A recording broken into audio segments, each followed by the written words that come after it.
The Opera House in Paris is a very famous and beautiful building. It is the biggest opera house in the world.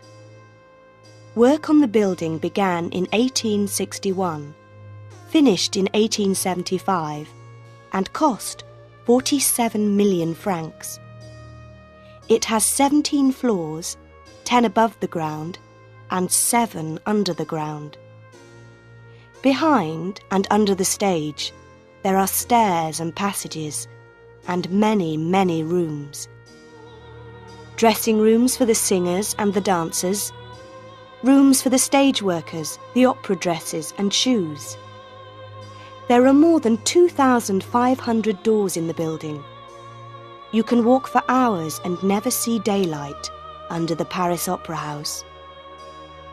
And the Opera House has a ghost, a phantom, a man in black clothes. He is a body without a head, or a head without a body. He has a yellow face. He has no nose. He has black holes for eyes. This is the true story of the Phantom of the Opera. It begins one day in 1880 in the dancers' dressing room. Chapter 1. The Dancers. Quick! Quick! Close the door! It's him! Annie Sorelli ran into the dressing room, her face white. One of the girls ran and closed the door, and then they all turned to Annie Sorelli.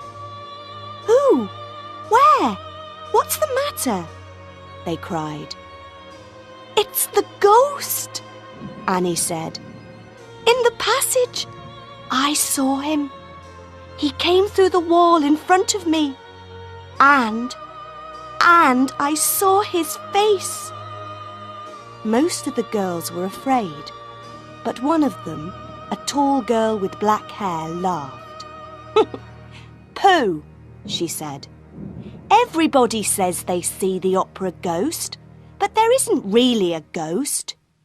You saw a shadow on the wall. But she did not open the door or look into the passage. Lots of people see him, a second girl said. Joseph Bouquet saw him 2 days ago. Don't you remember? Then all the girls began to talk at once.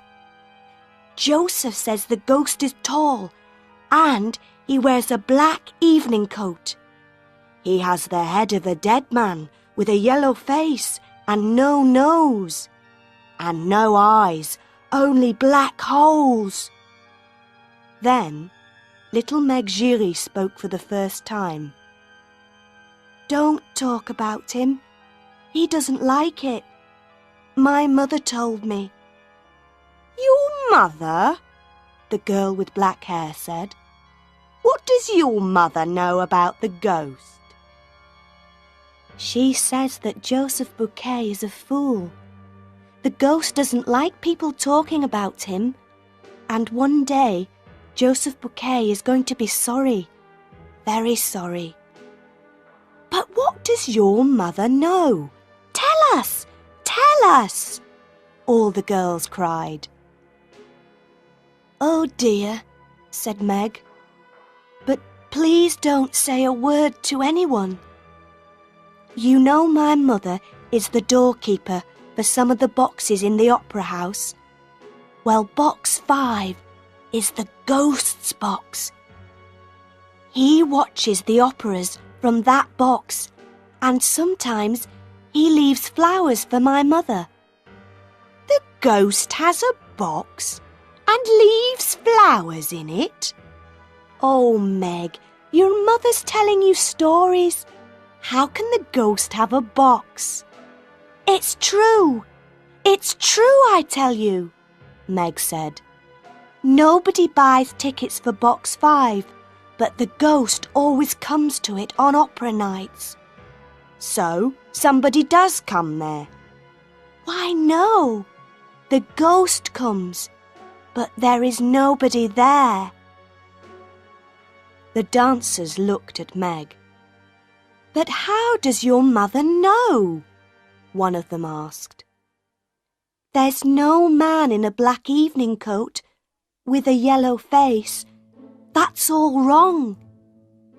My mother never sees the ghost in box 5, but she hears him. He talks to her, but there is nobody there. And he doesn't like people talking about him." But that evening, the dancers could not stop talking about the opera ghost. They talked before the opera, all through the opera, and after the opera. But they talked very quietly, and they looked behind them before they spoke. When the opera finished, the girls went back to their dressing room. Suddenly, they heard somebody in the passage, and Madame Giry, Meg's mother, ran into the room. She was a fat, motherly woman with a red, happy face. But tonight, her face was white. "Oh, girls," she cried, "Joseph Bouquet is dead. You know he works a long way down, on the 4th floor under the stage. The other stage workers found his dead body there an hour ago, with a rope around his neck." "It's the ghost!" cried Meg Giry. "The ghost killed him!" Chapter 2. The Directors of the Opera House. The Opera House was famous, and the directors of the Opera House were very important men. It was the first week of work for the 2 new directors, Monsieur Armand Moncharmin and Monsieur Firmin Richard. In the director's office the next day, the 2 men talked about Joseph Bouquet. "It was an accident," Monsieur Armand said angrily. "Or Bouquet killed himself." "An accident? Killed himself?" Monsieur Firmin said. "Which story do you want, my friend? Or do you want the story of the ghost?" "Don't talk to me about ghosts," Monsieur Armand said. "We have 1,500 people working for us in this opera house, and everybody is talking about the ghost. They are all mad. I don't want to hear about the ghost, okay?" Monsieur Firmin looked at a letter on the table next to him. "And what are we going to do about this letter, Armand?" "Do?" cried Monsieur Armand. "Why, do nothing, of course. What can we do?" The 2 men read the letter again. It wasn't very long. "To the new directors. Because you are new in the opera house, I am writing to tell you some important things. Never sell tickets for box 5. That is my box for every opera night. Madame Giry, the doorkeeper, knows all about it. Also, I need money for my work in the opera house.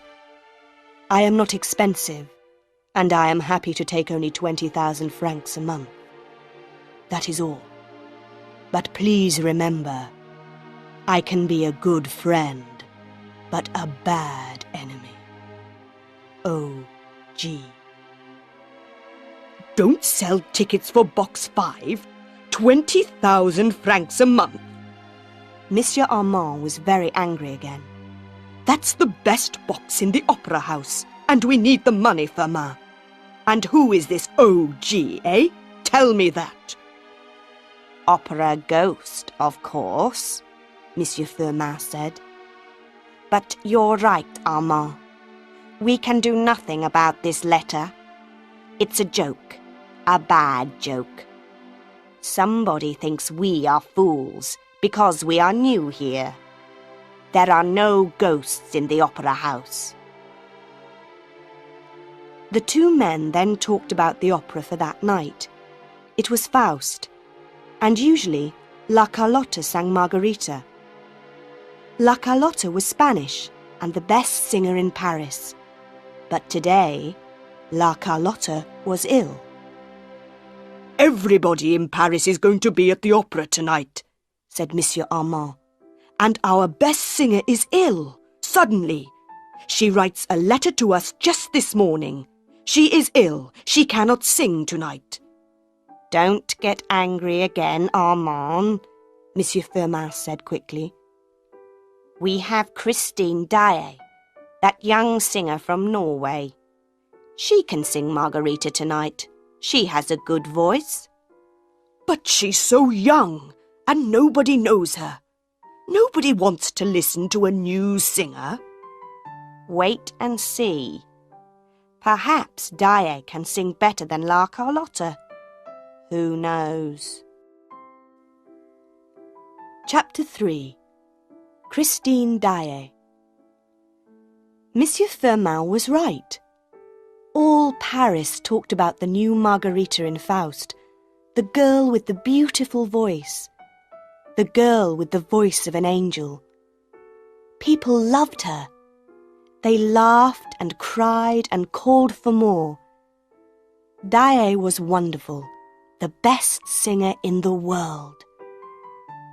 Behind the stage, Meg Giry looked at Annie Sorelli. "Christine Daae never sang like that before," she said to Annie. "Why was she so good tonight?" "Perhaps she's got a new music teacher," Annie said. The noise in the opera house went on for a long time. In box 14, Philippe, the Comte de Chagny, turned to his younger brother and smiled. "Well, Raoul, what did you think of Daae tonight?" Raoul, the Vicomte de Chagny, was 21 years old. He had blue eyes and black hair, and a wonderful smile. The Chagny family was old and rich, and many girls in Paris were in love with the young Vicomte. But Raoul was not interested in them. He smiled back at his brother. "What can I say? Christine is an angel, that's all. I'm going to her dressing room to see her tonight." Philippe laughed. He was 20 years older than Raoul and was more like a father than a brother. "Ah, I understand," he said. "You are in love. But this is your first night in Paris, your first visit to the opera. How do you know Christine Daae?" "You remember 4 years ago, when I was on holiday by the sea in Brittany?" Raoul said. "Well, I met Christine there. I was in love with her then, and I'm still in love with her today." The Comte de Chagny looked at his brother. I see," he said slowly. "Well, Raoul, remember she is only an opera singer. We know nothing about her family." But Raoul did not listen. To him, good families were not important, and young men never listened to their older brothers. There were many people in Christine Daae's dressing room that night, but there was a doctor with Christine, and her beautiful face looked white and ill. Raoul went quickly across the room and took her hand. "Christine, what's the matter? Are you ill?" He went down on the floor by her chair. "Don't you remember me? Raoul de Chagny, in Brittany." Christine looked at him, and her blue eyes were afraid. She took her hand away. "No, I don't know you. Please go away. I'm not well." Raoul stood up, his face red. Before he could speak, the doctor said quickly, Yes, please go away. Everybody, please leave the room. Mademoiselle Daae needs to be quiet. She is very tired." He moved to the door, and soon everybody left the room. Christine Daae was alone in her dressing room. Outside in the passage, the young Vicomte was angry and unhappy. How could Christine forget him? How could she say that to him? He waited for some minutes. Then, very quietly and carefully, he went back to the door of her dressing room. But he did not open the door, because just then he heard a man's voice in the room. "Christine, you must love me," the voice said. Then Raoul heard Christine's voice. "How can you talk like that, when I sing only for you? Tonight I gave everything to you, everything. And now I'm so tired." Her voice was unhappy and afraid. "You sang like an angel," the man's voice said. Raoul walked away. So, that was the answer. Christine Daae had a lover. But why was her voice so unhappy? He waited in the shadows near her room. He wanted to see her lover, his enemy. After about 10 minutes, Christine came out of her room, alone, and walked away down the passage. Raoul waited, but no man came out after her. There was nobody in the passage, so Raoul went quickly up to the door of the dressing room, opened it, and went in. He closed the door quietly behind him, then called out, "Where are you? I know you're in here. Come out." There was no answer. Raoul looked everywhere, under the chairs, behind all the clothes, in all the dark corners of the room. There was nobody there. Chapter 4. The Phantom is Angry. That was Tuesday night. On Wednesday morning, Monsieur Armand and Monsieur Firmin were happy men. Paris liked the new Margarita. Everything in life was good. The next opera night was Friday. It was Faust again, but this time with La Carlotta singing Margarita. By Wednesday afternoon they were not so happy. A second letter arrived for them, from O.G. "Why don't you listen to me? I am getting angry. Leave box 5 free for me. And where are my 20,000 francs? On Friday, Daae must sing Margarita again. She is now the best singer in Paris. La Carlotta cannot sing. She has a very ugly voice, like a toad. Remember, I am a bad enemy. O.G." "So, Firmin, is this still a joke?" Monsieur Armand shouted. "What are we going to do now, eh? Is O.G. the director here, or are we?" "Don't shout, Armand," said Monsieur Firmin tiredly. "I don't know the answers. Let's talk to Madame Giry, the doorkeeper of box 5. Perhaps she can help us." But Madame Giry was not helpful. Madame Giry was not afraid of ghosts, and she was not afraid of directors of opera houses. "People say that you're a friend of the opera ghost, Madame Giry," Monsieur Armand began. "Tell us about him. Some people say he has no head." "And some people say he has no body," said Monsieur Firmin. "What do you say, Madame Giry?" Madame Giry looked at the two men and laughed. I say that the directors of the opera house are fools. What? Monsieur Armand shouted. He stood up, and his face was red and angry. Listen to me, woman. Oh, sit down, Armand, and listen, said Monsieur Firmin. Why do you say that, Madame Giry? Because, monsieur, the opera ghost is angry with you. When the ghost wants something, he must have it. He is clever and dangerous, this ghost. The old directors before you, they knew that, oh yes. At first they tried to stop him. Then there were many accidents in the opera house, many strange accidents. And when did these accidents happen? When the ghost was angry. So, the old directors learnt very quickly.